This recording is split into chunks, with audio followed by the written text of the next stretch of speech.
Hi guys, I'm here and welcome to the provisional workshop. What I have here today is an SX Tarmac SL5 in a rim brake version, which is not something I've done in a long while, but I'm going to build it up with the latest Durace DI2 grip set that I have here, put over the parts. So still a pretty high-end build, nice classy black colorway. Internally routed, of course, with the wiring present here. S-Works carbon crank, still a very light stiff unit, but this is the older version, as you can see, with the hoof coupling. And to top it off, there are some fulcrum racing wheels that I have here. Pretty shallow profile, but yeah, generally well suited for the climbing bike that the Tarmac is. So without further ado, let's get cracking.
Okay guys, the bike is now ready. Turns out pretty nice.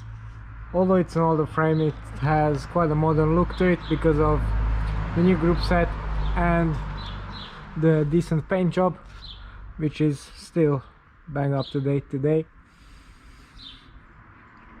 This bike build was a lot simpler than what I'm used to nowadays, because yeah, obviously has rim brakes and basically no integrated parts whatsoever. That speeds up the build process. Although I have to point out that there were some difficulties, again because it's an older frame. It's not DI2 compatible, or at least it wasn't when I started the build. Now it is, with a couple of modifications.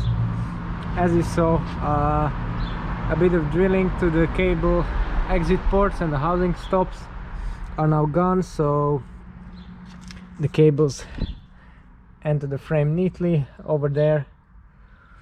I couldn't shrink wrap them together because they exit at different points Again, because this is not a disc brake bike, the rear brake cable doesn't go down, instead it goes up to the seat stays.